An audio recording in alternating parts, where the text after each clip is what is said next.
नमस्कार. आपण खऱ्या अर्थाने आनंदी कसे होऊ शकतो याचा कधी विचार केलाय? हा प्रश्न काही फक्त आपल्यालाच पडलेला नाहीये, तर हजारो वर्षांपासून संपूर्ण मानवजात याच प्रश्नाचं उत्तर शोधतीये. चला तर मग आज सुखाच्या या खऱ्या मार्गाचा शोध घेऊया. आपल्या सगळ्यांनाच कायम टिकणारा आनंद हवा असतो, बरोबर ना? पण गंमत म्हणजे जर आपण इतिहासात थोडं डोकावून पाहिलं तर आपल्या लक्षात येईल की आपण मुख्यत्वे दोन अगदी वेगवेगळे मार्ग वापरून पाहिले आहेत. आणि आश्चर्याची गोष्ट म्हणजे हे दोन्ही मार्ग एकाच ठिकाणी पोहोचतात, जिथे आनंद नाहीये. चला तर मग पहिल्या मार्गाबद्दल बोलूया. हे एक असं तत्वज्ञान आहे जे सांगतं की आपल्या सगळ्या दुःखांचं मूळ कारण आपल्या स्वतःच्या इच्छा आहेत. काय आहे हे नक्की? चला जरा खोलात जाऊन बघूया. बरं, या मार्गामागचा विचार तसा खूप सोपा आहे. जर सगळं काही एका उच्च शक्तीच्या हातात आहे, मग आपण त्याला देव म्हणू, अल्लाह किंवा ईश्वर, तर मग आपल्या वैयक्तिक इच्छा आकांक्षांना काय किंमत उरते? उलट त्या फक्त आपल्याला दुःखच देतात, असं या विचारसरणीचं म्हणणं आहे. या तत्वज्ञानाचा मूळ गाभा अगदी सरळ आहे.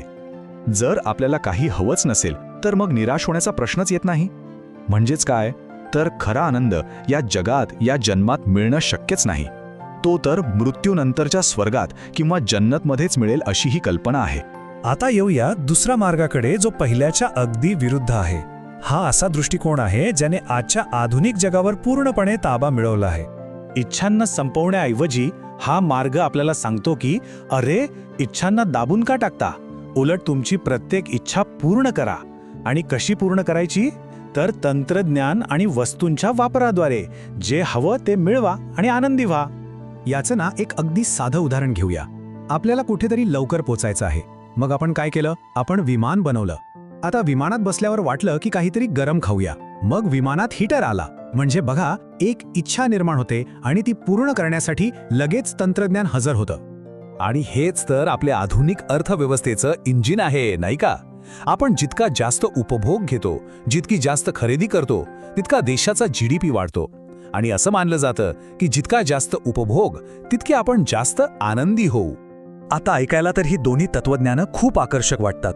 एका बाजूला त्याग आणि दुसऱ्या बाजूला प्रत्येक इच्छा पूर्ण करण्याची संधी.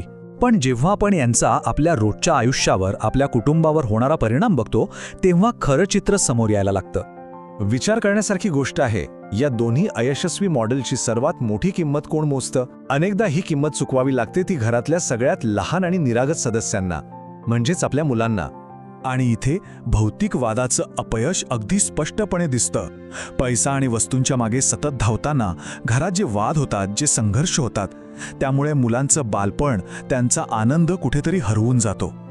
म्हणजे गंमत बघा, ज्या सुखासाठी ही सगळी धडपड सुरू असते, तेच सुख आपण गमावून बसतो. आता त्यागाचा मार्ग बघा, तो सुद्धा कौटुंबिक पातळीवर कसा अपयशी ठरतो. जरा विचार करा. कोणता पालक आपल्या मुलाला सांगेल की अरे, तू घरदार सगळं सोडून समाधी लावण्यासाठी निघून जा? नाही ना. म्हणजे हा मार्ग पण व्यावहारिक नाहीये. तर मग काय होतं?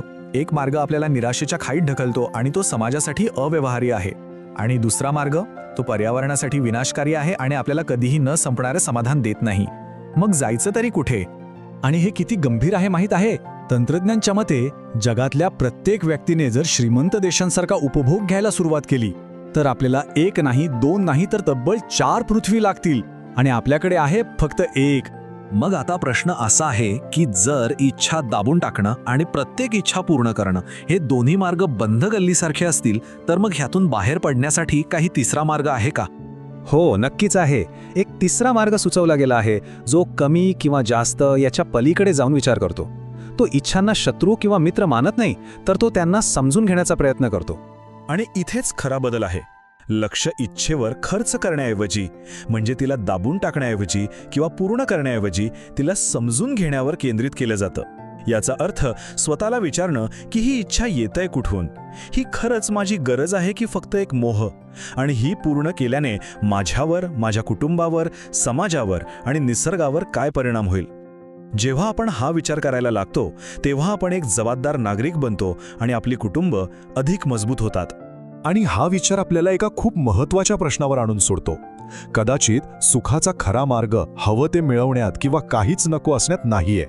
खरा मार्ग कदाचित आपल्याला एखादी गोष्ट मुळात हवीच काय आहे हे समजून घेण्यात असेल. काय वाटतं?